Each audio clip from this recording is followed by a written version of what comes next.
Thank you very much, Honorable Minister. May I now call on the Honorable Minister of Communications, Barrister Abdulrahim Adebayo Shitu, to make his brief remarks. 7 minutes max. The Executive Governor, my brother, the Executive Governor of Kaduna State, I'm happy I've not made the mistake of mentioning Oyo State. Your Excellency, the Deputy Governor, may I be allowed to stand on the existing protocols. It is a very big opportunity for me to be here with the people of Kaduna State to try to tell you or to try to inform you about the Ministry of Communications. The ministry was established as it is today in 2011 with 5 critical agencies. The first and easily important, if we may want to define, agency is the National Communications Commission, which takes charge of supervising the licensing and the supervision of telecommunications companies. I'm happy today more than 150 million Nigerians are hooked onto handsets. Another strategic agency is what is called the NITDA, National Information Telecommunications Development Agency.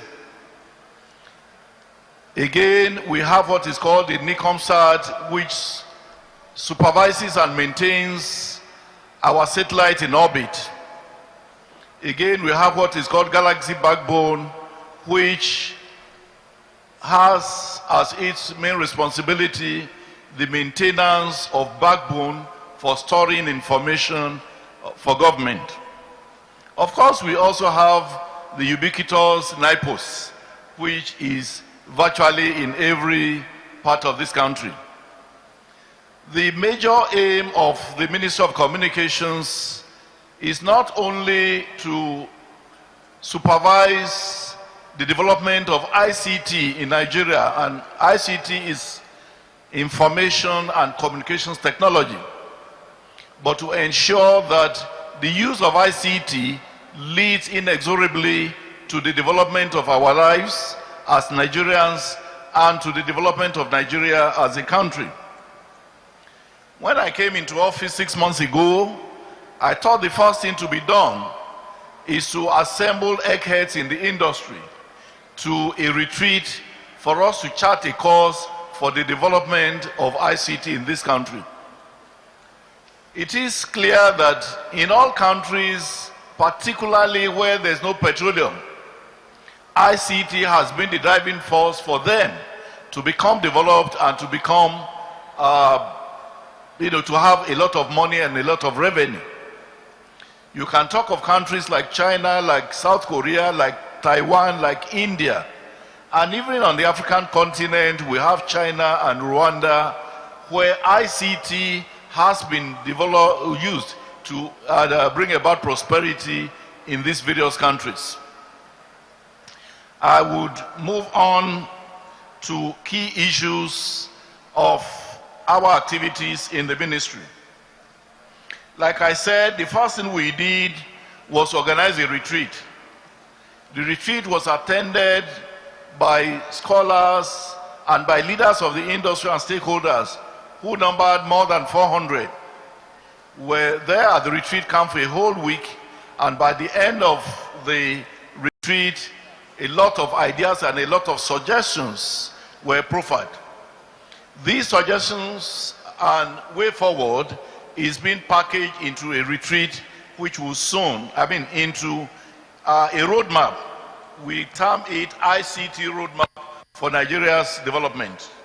By the grace of God, within the next 2 weeks, this roadmap will be unveiled, and which will signal the way we will go in developing Nigeria into ICT, an ICT hub. I earlier mentioned NICOMSAT. NICOMSAT is the agency which holds the major national communication infrastructure, which is very critical to national security and the success of the sector's broadband penetration. You would permit me, a lot of the terms we will be using are very, very technical. It may be difficult for a lot of people to really understand things like satellite, things like broadband and all of that. But I hope during question time, we will be able to explain some of this. Nigeria currently has just one satellite in orbit. And satellite is the technology which uses wireless system for communications. That is the simple way I can define it. Our satellite is in the orbit. We have just one. Ordinarily, the capacity of our satellite in orbit is enough for Nigerian institutions, Nigerian agencies, Nigerian ministries to host their information there. But because you have just one satellite, a lot of Nigerian companies don't have confidence that if anything happens to it, perhaps their entire information will be lost. So we are making an effort currently to have 2 more satellites. Once we have these extra 2 satellites, we will try to introduce legislation which will compel Nigerian institutions at least to host their information locally rather than hosting this information outside the country and thus deny Nigeria of a lot of resources. The next is Galaxy Backbone, like I said. The Galaxy Backbone Limited is established to serve as the connectivity clearinghouse for all federal ministries, departments, and agencies, so as to bring together all the disparate networks under a single umbrella as a shared network, shared platform. This backbone is supposed to store all federal government information and activities across the country. It is linked up to all the ministries, all the departments, all agencies, and all federal secretariats. Of course, the project is still ongoing. We require about 2.1 billion naira to complete the project, and I can assure you we are already making an effort to get funding, both locally and foreign, for the completion of this.